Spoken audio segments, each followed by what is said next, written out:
The big white room was very quiet.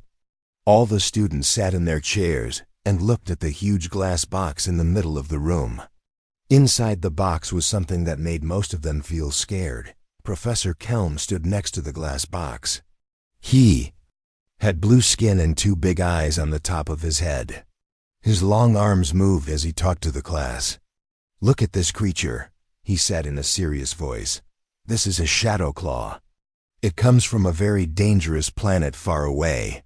No one has ever been able to control this beast." The creature inside the box was as big as a car. It had black fur with silver spots that seemed to move in the light. Its teeth were long and sharp like knives. Its eyes were bright yellow and very smart.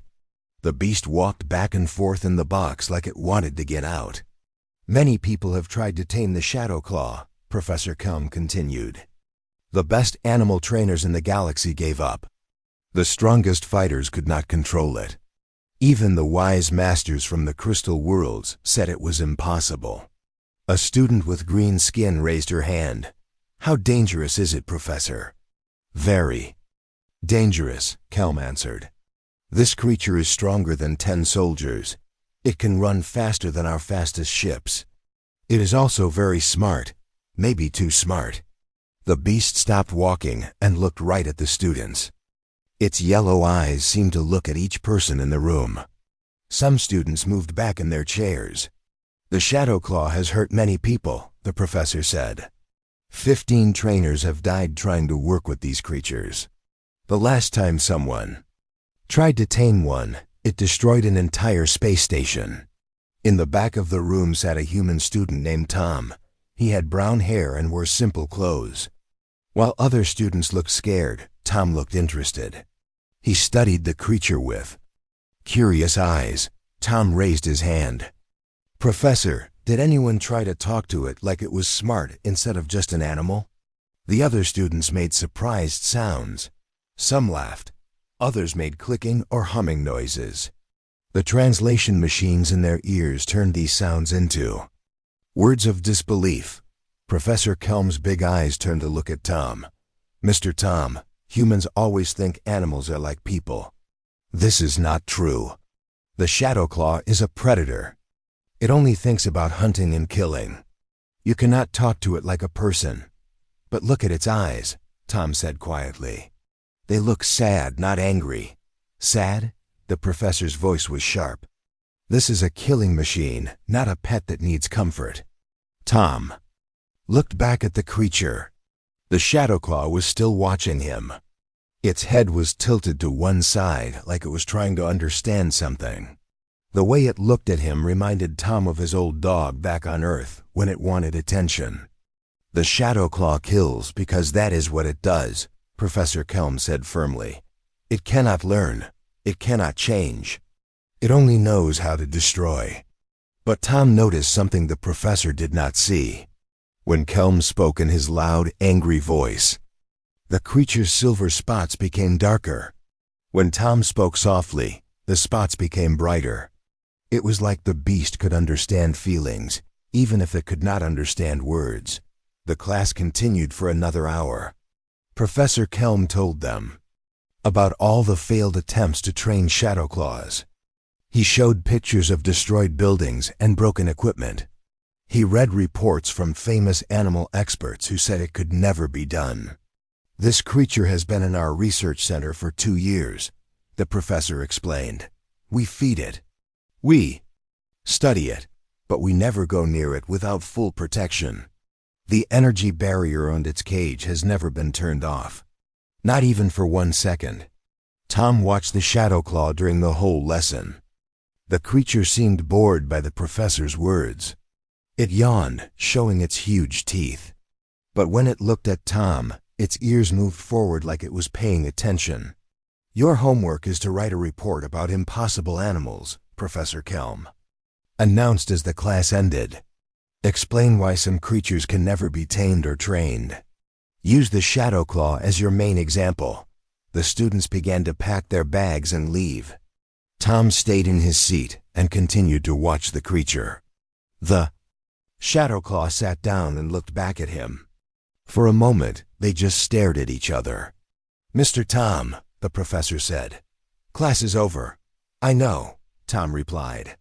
"I was just thinking about something." "What were you thinking about?" Tom stood up slowly. "I was thinking that maybe the Shadow Claw is not angry. Maybe it is just lonely." Professor Kelm shook his head. "Humans and their emotions. You see feelings where there are none. This creature does not get lonely. It does not have friends. It is a solitary predator. Then why does it watch us?" Tom asked. "Why does it seem interested in people if it only cares about hunting?" The professor did not have a good answer for that question. He just waved his hand toward the door. "Go write your report, Mr. Tom, and remember what I taught you today. Some beasts cannot be changed." Tom picked up his bag and walked toward the door. As he passed the glass box, the Shadow Claw stood up and followed him along the wall. Its yellow eyes never left Tom's face. At the door, Tom stopped and looked back. The creature was still watching him. Its silver spots were now brighter than they had been all day. "See you tomorrow," Tom whispered. The Shadow Claw tilted its head again. Just for a second, Tom thought he saw the beast's mouth move in what might have been a response. Professor Kelm was busy putting away his teaching materials and did not see this exchange. He also did not notice that the Shadow Claw seemed calmer than usual. The creature's breathing was slower. Its movements were less restless. As Tom left the room, the Shadow Claw settled down in the corner of its cage. But it kept facing the door where the human boy had gone. Its yellow eyes stayed fixed on that spot for a long time. The professor finished cleaning up and turned off most of the lights. The room became dark except for the soft glow from the creature's cage. Another day studying the unstudyable. Kelm muttered to himself as he headed for the door. Behind him, the Shadow Claw watched and waited. Something had changed today. For the first time in 2 years, someone had looked at it without fear or anger. Someone had seen something other than a monster. The creature did not know what would happen next. But for the first time since it had been captured, it felt something that might have been hope. That evening, Tom could not stop thinking about the Shadow Claw. He sat in his small room in the student housing building and stared at his homework assignment. He was supposed to write about why some animals could never be tamed. But every time he tried to write, he thought about those yellow eyes. Tom opened his desk drawer and pulled out a small bag. Inside were fresh blueberries from Earth. His mother had sent them in the last supply ship. They were his favorite snack and he only had a few left. He looked at the berries and made a decision. Tom put the bag in his pocket and left his room. Academy hallways were quiet at night. Most students were in their rooms doing homework or sleeping. Tom walked carefully toward the research building. He knew the security guard would be there, but maybe he could convince him to let him in. Research building was darker than during the day. Only a few lights were on. Tom found the security desk where guard Rex was sitting. Rex was tall and had 4 arms and green scales. He looked up when Tom approached. "Student Tom," Rex said in a deep voice, "the research building is closed. Students cannot enter after evening mealtime."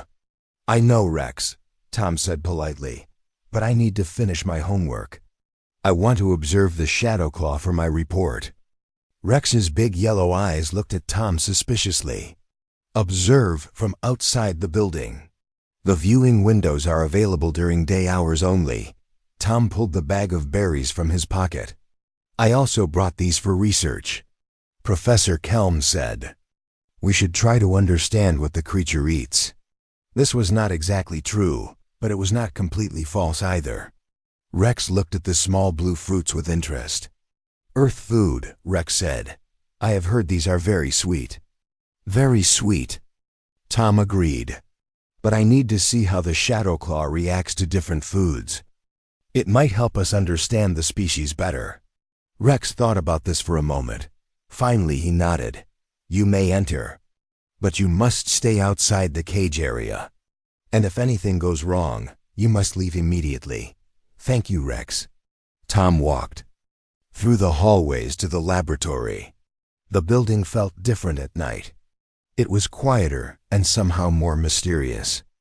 When he reached the lab, he used his student card to open the door. The room was almost dark. Only the emergency lights were on, creating long shadows on the walls. The Shadowclaw's cage glowed softly with blue light from the energy barrier. Tom could see the creature sitting in the far corner of its cage. Its silver spots were very dim, almost invisible. The beast looked smaller somehow, less dangerous than it had during class. Tom walked slowly toward the cage. His footsteps echoed in the quiet room. The Shadowclaw's head turned immediately toward the sound. Its yellow eyes found Tom and watched him approach. "Hello," Tom said softly. "Remember me?" The creature stood up and moved closer to the energy barrier. Its movements were careful and quiet. Tom could see that it was interested, but not aggressive. "I brought you something," Tom continued, pulling out a single blueberry. "I thought you might be hungry, or maybe just bored." The Shadowclaw tilted its head and made a soft sound. It was not a growl or a snarl. It sounded almost like a question. Tom looked at the energy barrier. Professor Kelm had said it was designed to keep the creature inside. Small objects could pass through from the outside, but nothing from inside could get out. "I hope you like these," Tom said, tossing the berry through the barrier. The blueberry landed on the floor of the cage. The Shadowclaw sniffed it carefully. Its nose twitched as it examined the small fruit. Then, very gently, it picked up the berry with its teeth and ate it. The creature's eyes widened with surprise. Its silver spots suddenly became much brighter. It looked at Tom and made that soft questioning sound again. "Good?" Tom asked with a smile. "I thought you might like them. They are sweet like the crystal fruits Professor Kelm mentioned from your home planet." Tom sat down on the floor outside the cage. The Shadowclaw immediately came closer to the barrier. It sat down too, mirroring Tom's position. "You understand me, don't you?" Tom said quietly. "Not the words, maybe, but the feeling behind them."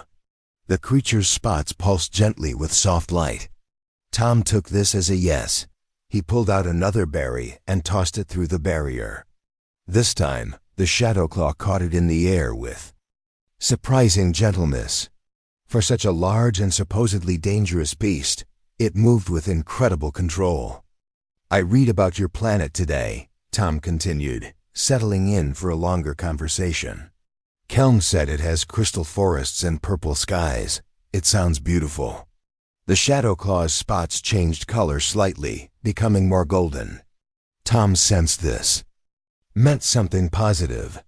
"My planet is called Earth," Tom said, tossing another berry. "We have lots of different fruits and vegetables. Some are sweet, some are sour, some are spicy. We have trees that change colors with the seasons, and oceans full of fish." As Tom talked, the creature listened intently. Its ears moved forward to catch every word.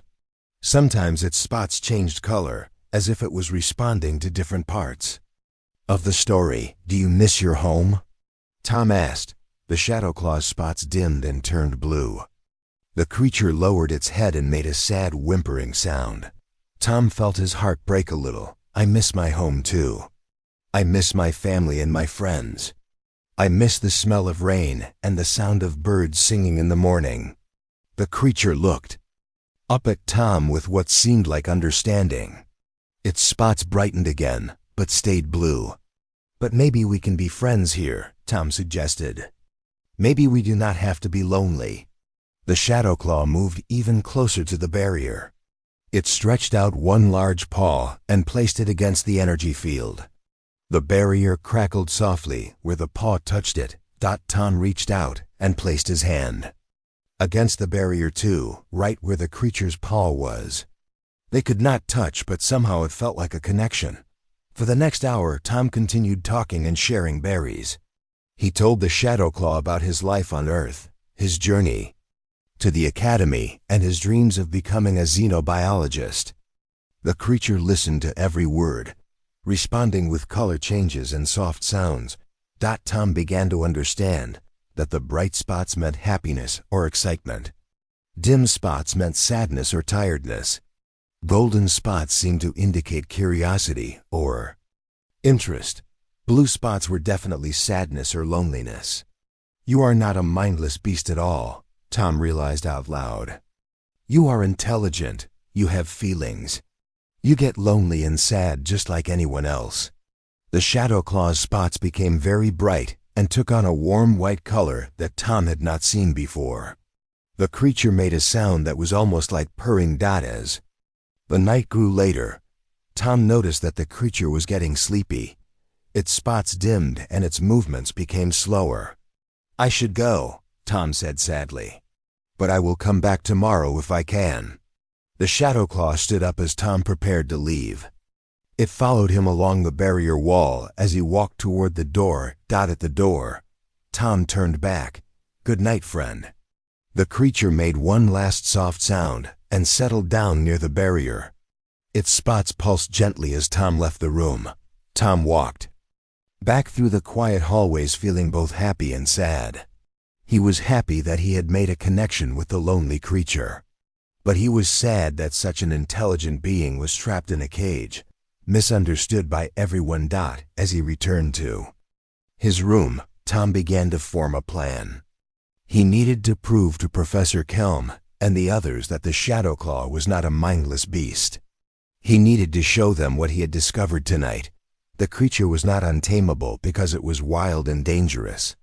It was untamable because no one had ever tried to understand it as an intelligent being. No one had ever shown it kindness or friendship.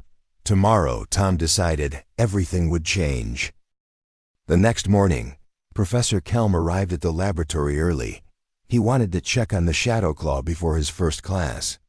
As he opened the door, he stopped in complete shock. Tom was sleeping on the floor next to the creature's cage. His backpack was under his head like a pillow.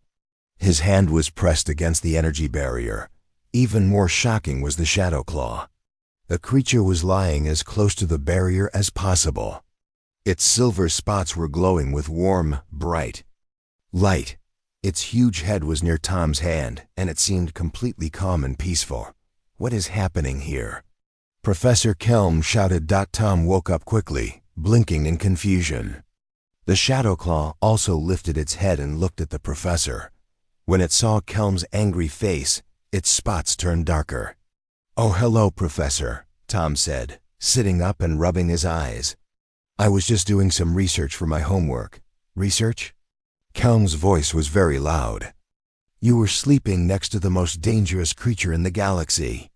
Actually, Tom said calmly, I think we need to change how we think about the Shadow Claw. It is not dangerous at all. It is just misunderstood. Professor Kelm's two big eyes nearly popped out of his head. Misunderstood? This beast has killed 15 people, has it? Tom asked, standing up and brushing dust off his clothes. Or did 15 people die because they treated an intelligent being like a wild animal? Tom pulled out his tablet computer and showed it to the professor. I recorded everything last night. Look at this. The screen showed hours of video from the previous evening. In the recording, Tom was talking to the Shadow Claw and feeding it berries. The creature was clearly responding to Tom's words and emotions, with different colored spots and soft sounds. This proves nothing, Professor Kelm said, but his voice was less certain now. The creature was probably just reacting to food. Watch this part, Tom said, pointing to a section of the video. I tell it about rain on Earth, and its spots turn blue like sadness. Then I describe sunshine, and they turn golden like happiness. It is not reacting to food. It is understanding emotions. On the video, the Shadow Claw was clearly showing different reactions to different stories. When Tom talked about missing his family, the creature's spots dimmed and it made sad sounds. When Tom laughed about a funny memory, the creature's spots brightened and it seemed to smile. Professor Kelm watched the video with growing amazement. His scientific mind could not deny what he was seeing. "This is impossible," he muttered. "The research says shadow claws are not intelligent." "What if the research is wrong?" Tom suggested. "What if no one ever tried to communicate with them properly?" As they talked, other students began arriving for the morning class. They saw Tom standing next to the professor and the calm shadow claw in its cage. Word spread quickly through the academy. Soon, Dr. Lena arrived. She was the head of the Communication Studies Department and an expert in alien languages. Behind her came Dr. Bex from the Animal Behavior Department and several other professors. "What is all this excitement about?" Dr. Lena asked Professor. Kelm, still looking confused, gestured toward Tom and his tablet. "This human student claims the Shadow Claw is intelligent." "Intelligent?" Dr. Bex laughed. "Shadow Claws are classified as non-sentient predators. They have no language, no culture, no reasoning ability." Tom stepped forward. "With respect, Dr. Bex, I think that classification is wrong. The Shadow Claw has been trying to communicate all along. We just were not listening." "Ridiculous," Dr. Bex said firmly. "Show me proof." Tom looked at the Shadow Claw, who had been watching the conversation with obvious interest. "Would you like to meet the professors?" Tom asked the creature softly. The Shadow Claw's spots immediately brightened. It stood up and approached the barrier. But instead of looking aggressive, it sat down politely and tilted its head in what looked like a respectful greeting. "Hello," Tom said to the creature. "These are my teachers. Can you show them that you understand?" The Shadow Claw's spots began to change in complex patterns. First bright white, then golden, then a soft blue-green that none of them had seen before. The patterns moved across its body in waves that clearly had structure and meaning. Dr. Lena gasped. "Those are not random color changes. There is a pattern, a grammar." "What do you mean?" Professor Kelm asked. "I mean this creature is speaking," Dr. Lena said excitedly. "Not with sounds, but with colors and light patterns. This is a visual language." Tom smiled. "I thought so too. Last night, when I told it different stories, it responded with different patterns. Happy stories got bright, fast patterns. Sad stories got slow, dim patterns." Dr. Lena pulled out her own recording equipment. "Can you ask it to repeat a pattern?" Tom turned to the Shadow Claw. "Can you show us the pattern you used when I talked about Earth?" The creature's spots immediately began a specific sequence of golden and green lights that pulsed in a steady rhythm. "Amazing," Dr. Lena breathed. "It is responding to a specific request with a specific pattern. This is definitely language." Dr. Bex was still not convinced. "Even if it can make patterns, that does not prove intelligence. Many animals have simple communication." "Ask it a question that requires thinking," Dr. Lena suggested. Tom thought for a moment. Then he asked the Shadow Claw, "If you could go anywhere in the galaxy, where would you go?" The creature's spots dimmed to a deep purple color. Then they began showing a pattern of swirling lights that reminded Tom of the aurora displays Professor Kelm had described from the creature's home planet. "It wants to go home," Tom said quietly. The Shadow Claw made a soft, sad sound and nodded. Its huge head. Dr. Bex's mouth fell open. It understood a hypothetical question and gave a meaningful answer. "This changes everything," Dr. Lena said. "If Shadow Claws are intelligent, then keeping them in cages is not research. It is imprisonment." Professor Kelm sat down heavily in a chair. His entire understanding of the creature was crumbling. "But the attacks, the deaths. Think about it," Tom said gently. "If you were an intelligent being and people treated you like a dangerous animal, how would you react? If they tried to force you to do things without ever talking to you or explaining what they wanted, would you not fight back?" The Shadow Claw's spots pulsed in what Tom was beginning to recognize. As agreement, the attacks were not predatory, Tom continued. They were defensive. The Shadow Claws were trying to protect themselves from people who saw them as monsters. Dr. Lena was already making calls on her communication device. I need to contact the Galactic Council immediately. This discovery will change how we classify dozens of species. What about the mining operations on their planet? Dr. Bex asked. They will have to stop, Dr. Lena said firmly. You cannot mine on the home planet of an intelligent species without their permission. Tom sat down next to the barrier again. The Shadow Claw immediately came over and placed its paw against the energy field where Tom's hand was. I am sorry, Tom said to the creature. I am sorry that my people and others did not understand. We should have tried to talk to you first.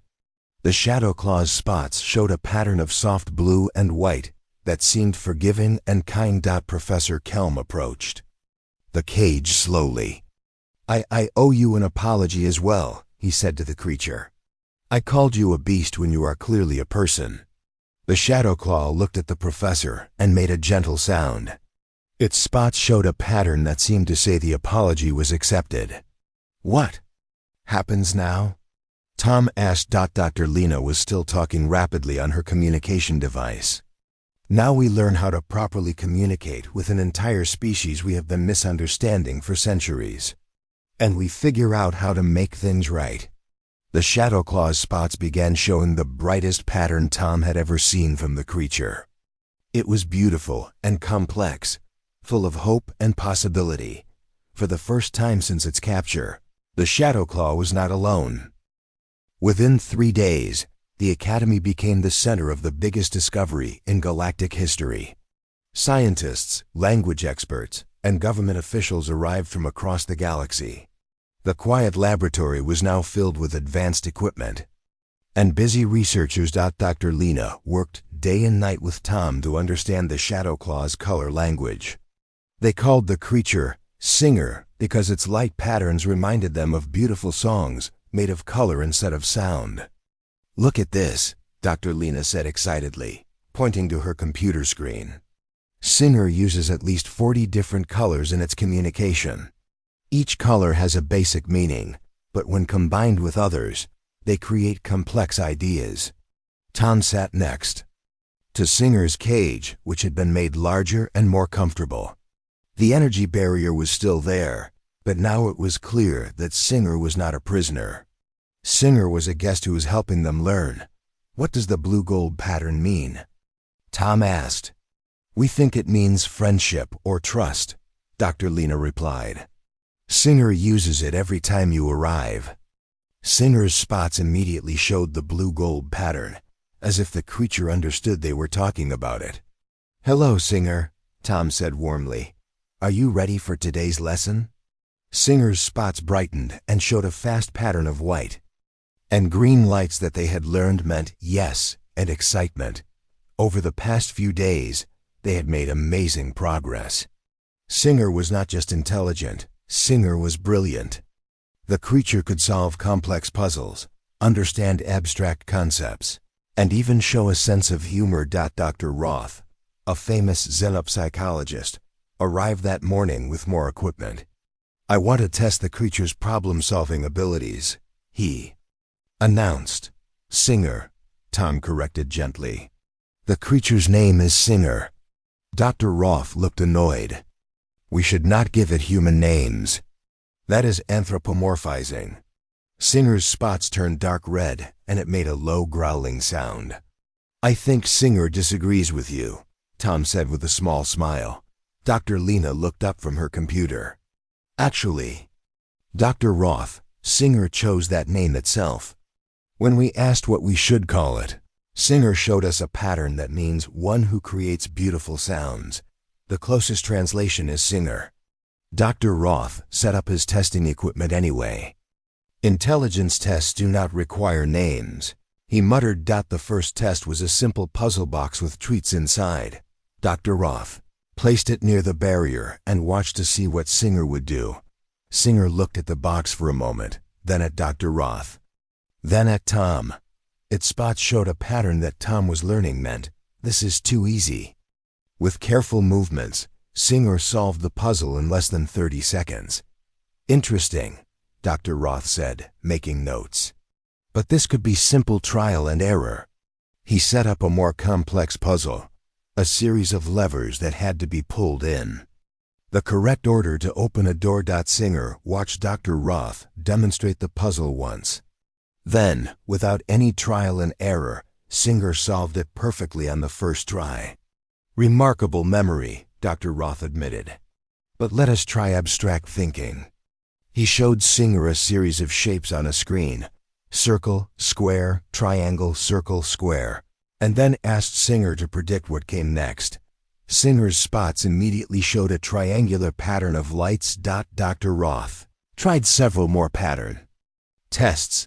Singer got every single one correct. This is impossible, Dr. Roth said, shaking his head. The intelligence level we are seeing here is comparable to the smartest species in the galaxy. Maybe it is smarter, Tom suggested. Dr. Lena called them over to her computer. I have been analyzing the grammar structure of Singer's language. It is incredibly complex. More complex than most known galactic languages. She showed them charts and diagrams on her screen. Singer can express ideas that we do not even have words for in standard galactic. Look at this pattern. Singer had shown them a swirling mix of colors that seem to dance and flow together. This pattern appears when Singer talks about home, Dr. Lena explained. But it is not just saying home. It is expressing the feeling of belonging, the memory of place, the connection to ancestors, and the hope of return, all in one complex thought. Tom turned to Singer. You miss more than just your planet, don't you? You miss your family and your culture. Singer's spots dimmed to a soft purple, and it made a sound that was clearly sad. How long have you been away from home? Tom asked gently. Singer showed a pattern of slow, repeated pulses. Dr. Lena counted them quickly. 7 years, she said. Quietly, Singer has been away from home for 7 years. The room became very quiet. Everyone understood what this meant. Singer had been alone, misunderstood, and far from home for 7 years. Dr. Roth put away his testing equipment. I think we have enough proof of intelligence, he said softly. That afternoon, representatives from the Galactic Council arrived via emergency transport. High Chancellor Vex was a tall, thin being with silver skin and no visible eyes. She communicated through a complex translation device. Show me this supposed intelligent creature, Chancellor Vex demanded. Tom felt angry at her rude tone, but he stayed calm. Singer, we have a visitor. She is a leader from the Galactic Council. Singer approached the barrier and performed what Tom recognized as a formal greeting. The creature's spots showed a complex pattern of white and gold lights while it bowed its head respectfully. Impressive display, Chancellor Vex said dismissively. But many animals can be trained to perform tricks. Dr. Lena stepped forward. Chancellor, Singer was not trained to do that. Singer is showing you a formal diplomatic greeting from its own culture. Prove it, the Chancellor demanded. Tom had an idea. Singer, can you show the Chancellor something that no one has taught you? Something from your own culture? Singer's spots became very bright. Then the creature began the most beautiful display Tom had ever seen. Colors flowed across Singer's body like liquid light. The patterns told a story of crystal forests and purple skies, of ancient cities and wise teachers, of a proud people who had lived in harmony with their world for thousands of years. The display lasted for 10 minutes. When it ended, the entire room was silent. What was that? Chancellor Vex asked, her voice much quieter now. That was a traditional story from Singer's culture, Dr. Lena said. A creation myth about how the Shadowclaw people came to live on their crystal planet. Singer showed another pattern, one that clearly meant, my people are old and wise. Chancellor Vex was quiet for a long moment. Finally she spoke. If Singer is truly representative of its species, then we have made a terrible mistake. What kind of mistake? Tom asked. We have mining operations on their planet, the Chancellor said slowly. We have been strip mining the crystal forests that Singer just described as sacred to its people. Singer's spots turned dark red, and it made an angry sound. Singer understands what you are saying, Tom realized. Singer knows what has been happening to its home. The Chancellor turned to her assistants. Send an immediate order to stop all mining operations on Kepler 442b. Recall all personnel and equipment. She turned back to Singer. Can Singer forgive us for our ignorance? Tom translated the question. Singer's response was a pattern of blue and white lights that seemed both sad and forgiving. Singer says that mistakes can be corrected if people are willing to learn, Dr. Lena translated. Then we must learn, Chancellor Vex said. And we must make this right. 3 months later, Tom stood on the bridge of the diplomatic ship New Hope as it approached Singer's home planet. Through the large viewing window, he could see a world unlike anything he had ever imagined. The planet was covered in crystal formations that caught and reflected the light from twin suns. The crystals created rainbow patterns that danced across the surface like living art. Cities of glass and light spread between vast forests of crystal trees that seemed to sing in the solar wind. It is beautiful, Tom whispered. Beside him, Singer stood in a special environmental suit that allowed the creature to move freely around the ship. Singer's spots were brighter than Tom had ever seen them, pulsing with excitement and joy. Home, Singer said through the new translation device Dr. Lena had built. The device could change Singer's color patterns into spoken words. My home. The past 3 months had been full of amazing discoveries. Singer had taught them about Shadowclaw, culture, history, and philosophy. Tom learned that Singer's people were not called Shadowclaws at all. They called themselves the Light Singers because they could create beautiful patterns with their natural colors.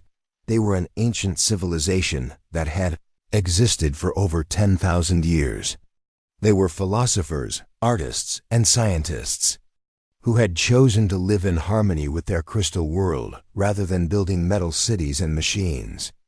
The mining ships are all gone, Captain Mars announced from his control station. Captain Mars was a human like Tom, and he had volunteered to command the first diplomatic mission to the Light Singer planet. Good, Singer replied through the translator. The crystal forests are alive. Taking them hurts the planet. Tom had learned that the crystals were not just rocks. They were living organisms that formed the foundation of the planet's ecosystem.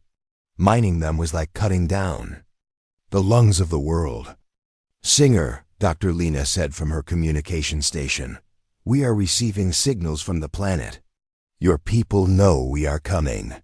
Singer's spots became very bright and began showing rapid patterns that the translator could barely keep up with. Happy dash, excited dash, worried dash, hope dash, fear joy, the machine said quickly. Why worried and fear? Tom asked. My people do not trust sky beings, Singer explained. Too many bad experiences. They will be careful.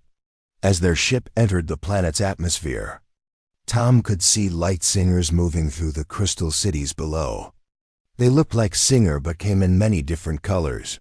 Some were blue with silver spots, others were green with gold patterns, and some were pure white that sparkled like diamonds. There are so many, Tom said in wonder. My family, Singer sighed, and Tom could hear the emotion in the translated voice. My clan, my teachers. I have not seen them for 7 long years. The ship landed in a clearing surrounded by crystal trees.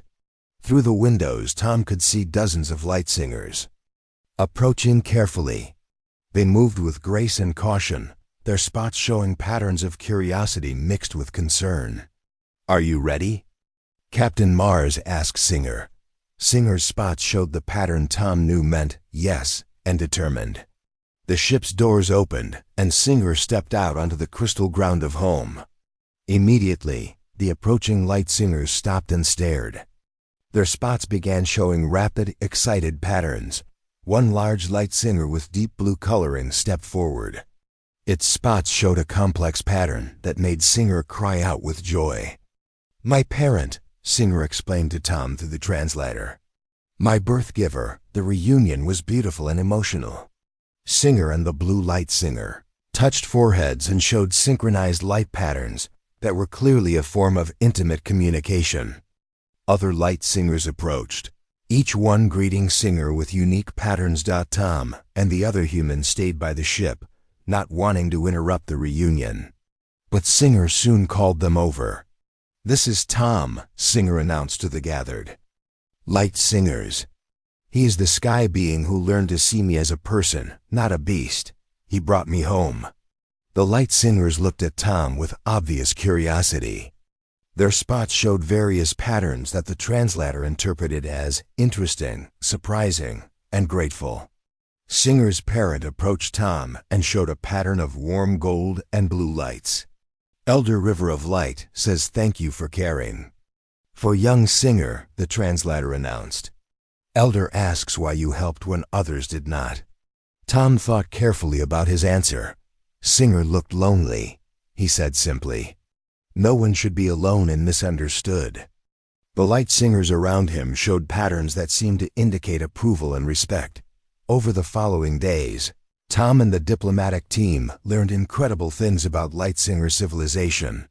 They had no war, no poverty, and no pollution. Their cities were grown rather than built, shaped from living crystal that provided everything they needed.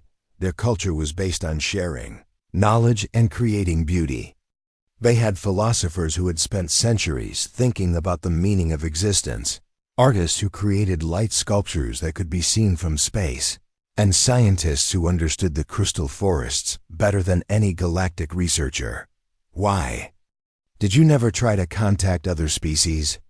Dr. Lena asked during one of their cultural exchange sessions. Elder River of Light's patterns showed sadness and caution. "We tried long ago. Sky beings came with weapons and took our people for study. We learned to hide from the sky." Tom felt ashamed of his own species and others who had made the light singers afraid of contact. "We want to make things right," he said. "We want to be friends, not masters." "Singer has told us of your kindness," Elder River of Light replied. "Singer says you gave gifts without asking for anything back. This is how we know you speak truth." Tom smiled and pulled out a small bag from his pocket. It contained the last of his earth blueberries, which he had been saving for this moment. "I brought more berries," he said, offering them to the elder, "as a gift of friendship between our peoples." Elder River of Light accepted the berries gracefully and shared them with the other light singers. Their spots showed patterns of delight as they tasted this sweet earth fruit. "Good," the elder said. "Like our crystal fruits but different. We would like to learn about earth foods." This led to discussions about trade and cultural exchange. The light singers were interested in Earth's biodiversity, while humans could learn from light singer philosophy and their harmony with nature. Professor Kelm, who had joined the diplomatic mission, approached Tom as the day ended. "I owe you an apology." The professor said, "You were right and I was wrong. Singer was never a beast to be tamed. Singer was a person to be understood." "We all make mistakes," Tom replied. "The important thing is that we learn from them." Singer approached them, spots glowing with contentment.